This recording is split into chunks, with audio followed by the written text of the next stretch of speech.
सरकार शुक्रवारच्या बाजाराच्या निमित्ताने प्रशासनाने इकडे बॅरिकेडिंग, इकडच्या साईडला बी बॅरिकेडिंग लावलेली आहे. काय विषय आहे?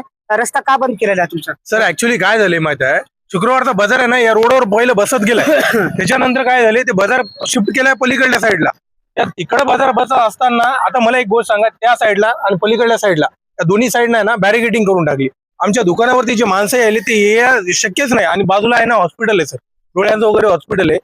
कस्टमर दादा यायले तर रस्ता नाहीये, त्यांना यायला जायला तकलीफ व्हायली. त्या माणसाचा 1,500 रुपयाचं नुकसान झालं. त्याचं पलीकडल्याचं 2,000 रुपयाचं नुकसान झालं. माझं 500 रुपयाचं नुकसान झालं. भरती कोण करून देणार आहे? मला एकच गोष्ट समजत नाहीये. तर तुम्हाला चालवायचं ना, तुम्ही केलात ना तिकडं, मग तिकडं बघा ना, तुम्ही रस्ते का बंद करतायत? मला या गोष्टीच उत्तर द्या, दुसरं काहीच नाही. हेच विचारू. प्रशासनाने मागे रस्ता खोदला होता, 15 दिवस रस्ता बंद होता, सगळं कारोबार वगैरे सगळं बंद. माणसांनी पैसे आणि काय, मला एक गोष्ट सांगा, माणसं व्यवहार जे करावं तर कसा करावं व्यवहार? माझं म्हणणं एवढंच आहे, दुसरं काहीच नाही माझं. पण विषय काय झाला, कशामुळे रस्ता बंद केला? नगरपालिकेच्या लोकांनी की हे भाजीवाले रस्त्यावर बसू लागले आणि रहदारीस अडथळा होऊ लागला म्हणून हा रस्ता बंद केला. पण नगरपालिकेच्या यंत्रणा नसताना तुम्ही मग रस्ता कसं काय बंद करता? यंत्रणा तुमची लावून रस्ता बंद करू नका ना, तुमची यंत्रणा वापरा ना नगरपालिकेची. रस्ता बंद करून आमचा रोडवरचा धंदा पोट भरायचा, ते कसं भरणार आम्ही? असा एक तर यांनी रोड बंद केलेत, वरून त्यांचे माणसं येत नाही, काही येत नाही, कचरा वगैरे. तर आता त्याला बोलल्यानंतर ते आता कचरा साफ व्हायला कुठं तरी.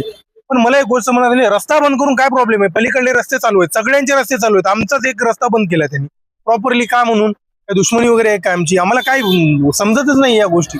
फक्त हे रस्ता बंद केलेत. मोठमोठ्या गाड्या आल्यात चालल्यात, ते पण मधातल्या छोट्या गल्लीतून. त्या दिवशी ऍक्सिडेंट व्हायले त्या साईडला, पलीकडल्या साईडला. त्याने रस्ता बंद केला म्हणून पलीकडले कस्टमर पूर्ण या रोडने आले.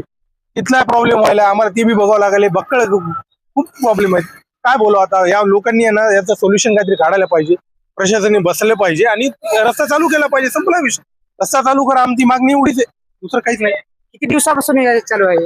हे हर आठवडा शुक्रवारीला हे असं होते, दुसरं काय नाही. हे लोकांना तकलीफ व्हायली आणि दुसरं ब्रेकर नाही, तर ब्रेकरसाठी 4-5 ऍक्सिडेंट झाले आतापर्यंत. आम्ही कितीदा म्हणले ऍक्सिडेंटचं काय करा, हे ब्रेकरचं करा. काही ब्रेकर नाही. हे चौरस्ता बघा ना तुम्ही, 3 चौरस्ते आहे, चौरस्त्याला ब्रेकर नाही, काय नाही. कस्टमर बार हमेशा येतात, हे बॅरिकेड काऊन लावले, ती बॅरिकेड काऊन लावले, रस्ता विचारतात, काय नाही. आणि नुकसान बी व्हायला भरपूर दुकानचा. दुसरं काय नाही, हे एवढं मागणी करावं, दुसरं काय. नांदेड प्रशासनाने लवकरात लवकर इथले बॅरिकेडिंग काढून हे करावे. नांदेड न्यूज, नांदेड.